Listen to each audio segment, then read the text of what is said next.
He spent 17 years behind bars for a crime he did not commit. Mr. Clarence Harrison, how are you, sir? I'm fine, sir. I'm fine. Thank you for being here. Thank you for being here. Definitely. So I always start here. This incident happened back in 1986. I believe you were 27 years old. Just tell me the young man that you were before all this happened to you. I was a young man and had been, I was married and had two daughters, and was just trying to make it, working and thing.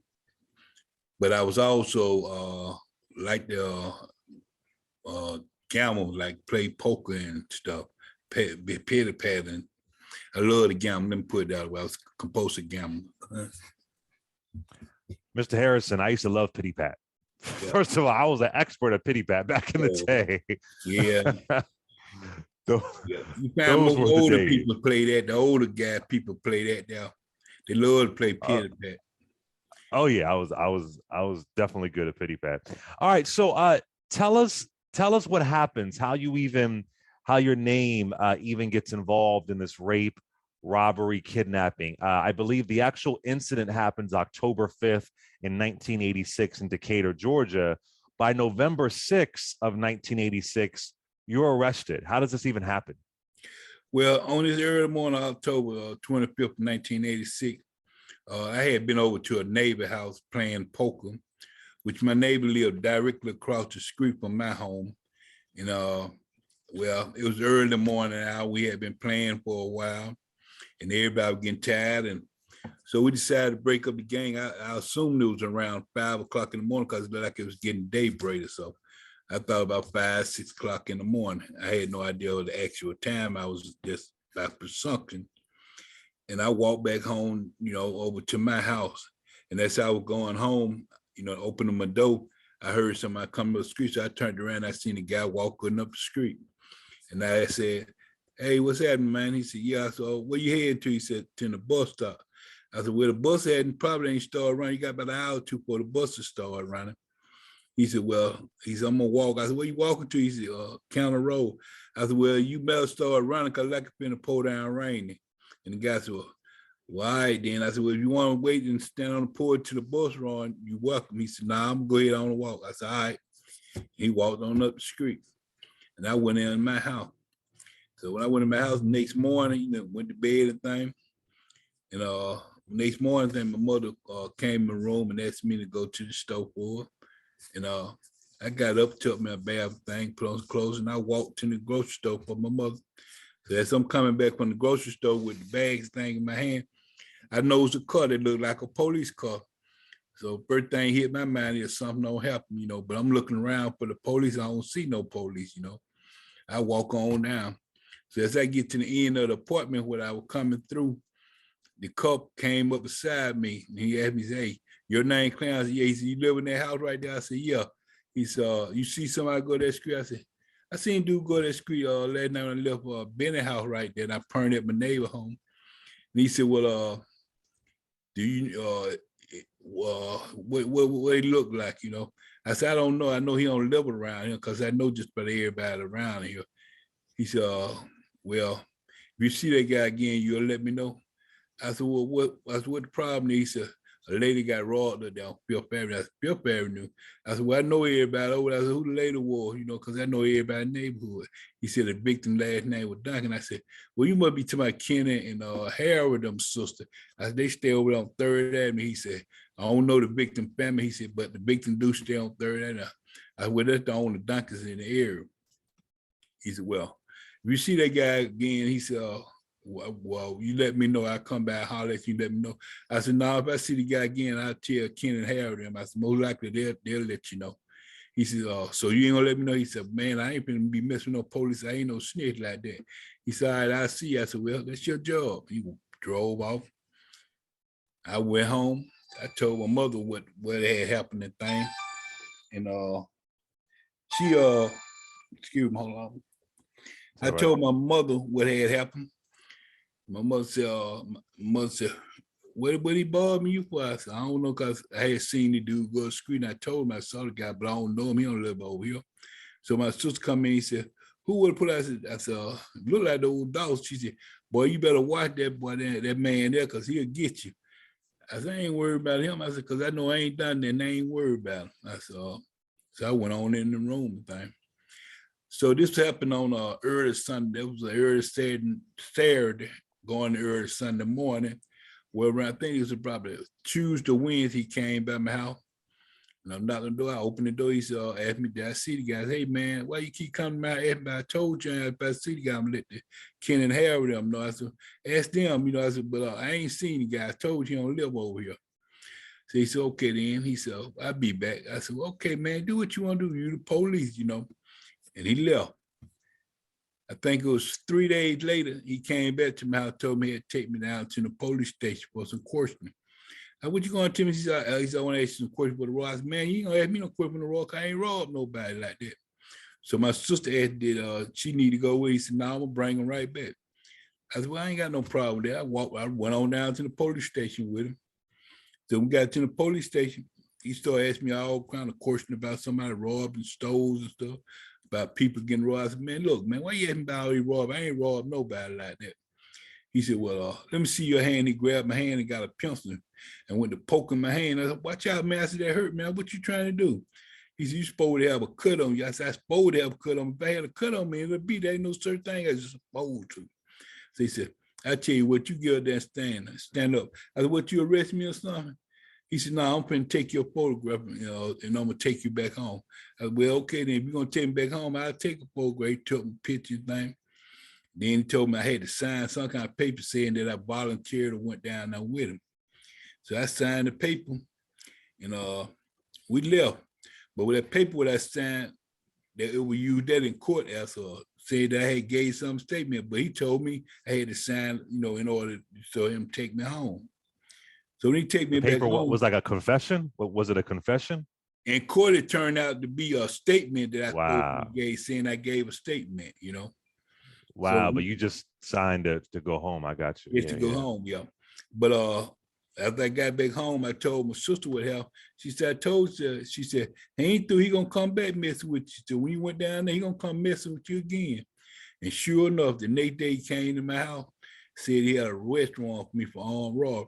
So my sister said, let me see the warrant, because I know he ain't done that just like that. She got the warrant thing. She said, this thing got rape and kidnapping and robbery on it, just like that. So when she said rape and kidnapping, robbery, my niece came out of the bedroom, said, Mom, let me see that. Who is it, Mom? Who claiming on rape, just like that? I said, girl, watch out your crazy stuff. I ain't raped nobody. So she laughed and picking at me and stuff. I said, I ain't raped nobody. So my sister said, it got Joyce's name on.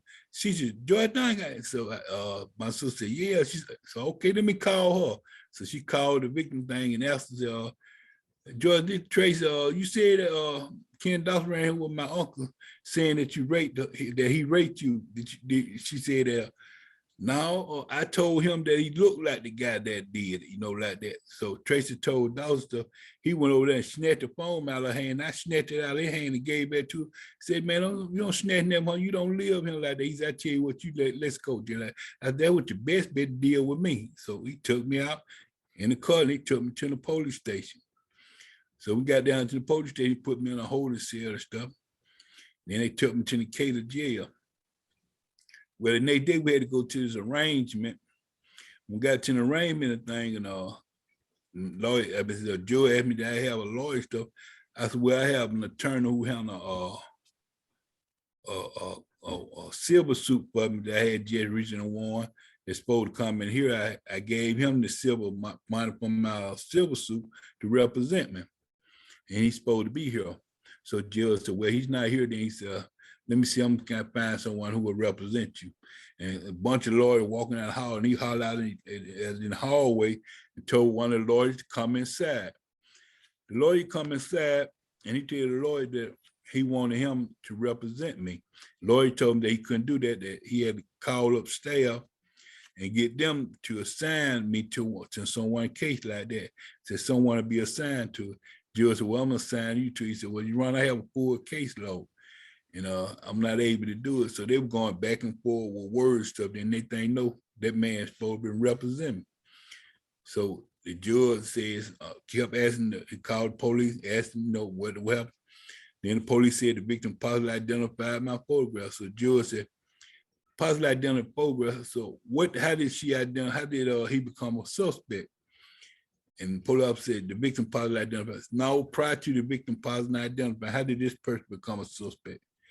He said, well, I went through hundreds of police record things and I seen that this defendant had a similar offense, prior conviction for armed robbery, So juror bounded over on similarity offense. Well, they took me back. They called me back it had been 2 or 3 weeks later, I go back to a evidentiary hearing they had. And at the hearing thing, the juror asked me what my turn. I said, no, I wanted my paid attorney to represent, but I hadn't got in church with him. And I ain't seen that public defender. I told him I had not seen the public defender. But then I said, well, as I was telling him, the judge said, well, let me see. Some kind of way he got the lawyer downstairs with me. So lawyer standing there, and judge, then he asked the police there, and the police said, through similar offense, they said, well, I'm gonna set him a bond just like that. I said, who a bond? I said, I don't want you setting a bond. I want y'all to let me go. You know what I need a bond for? I ain't did nothing like that. He said, well, I tell you what, then he said, I said, well, wait a minute. Don't y'all supposed to have some physical evidence and stuff? And don't y'all do some kind of tests on these type of cases where people don't got raped? There got to be some physical evidence what y'all supposed to use just like that. So judge said, what you talking about, blood test? I said, I'm talking about whatever necessary to prove I ain't did this something, I said, whatever happened in them type of cases, y'all use evidence. I want those evidence tests done in this case like that. He said, well, I'm gonna request blood tests for you. I was all right. They took and requested blood tests for me. I sat in jail and they think, I was going to a trial. When I got in trial stuff, they brought people up. They testified. They had one lady who said 2 people came to her house and one of them was with something and said I was one of the guys. I was the tall, slim, and guy with the sticker bride, and the other guy was a short, stocky guy like that. And then said that we came to her house and drunk coffee with them. And the other witness they had was the victim's brother thing who testified that she said that she had never seen the person, didn't know me and stuff. And her brother testified that she did know me, that I've been to their house and everything, And the only thing other than that was the tests and the police officer they used in court. And ain't nothing really put me to the crime.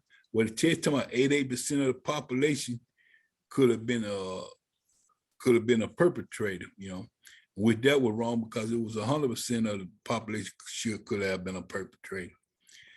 But after that, the jury them come back, when the jury them go in now, I'm still, sitting up here. I ain't seen nothing implicate me to the crime.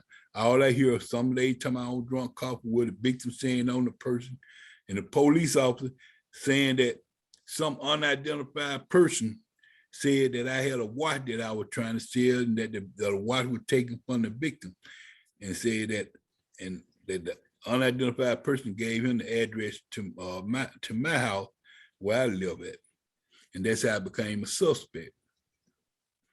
Well, anyway, the jury come back, they find me guilty.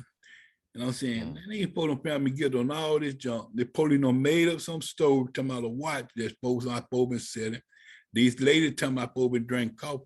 And they big pick me. And then she just now told my niece that it was somebody that looked like me, So I'm mad because of all this stuff in number, I'm trying to pick up myself. Now the boy I did always search I'm the person who did it just because I told him I seen somebody. Now I'm supposed to be somebody. I'm supposed to be the person. And this was going through my mind, and I'm getting upset. So the jury come back, they find me guilty. They say they were sending me a life plus 20. I'm saying, now a person ain't got one life. How in the world someone can do that much time, And I'm just looking at the judge, and I'm looking around at the jury, I'm trying to, make some sense of it, but it's not really done on me, So I know somebody's going to correct this. I ain't done that. this is the court of law. You just don't take people and do this to them when you know these people ain't done that. So somebody supposed to come and correct. So I'm looking for that person. Somebody supposed to come in the courtroom and correct this, you know. So I'm turning around, looking around everywhere, and then I see my mama sitting over there crying, you know. And that's when it hit me that them folks done took my life away from me for something they ain't done. And my mother was just sitting there crying.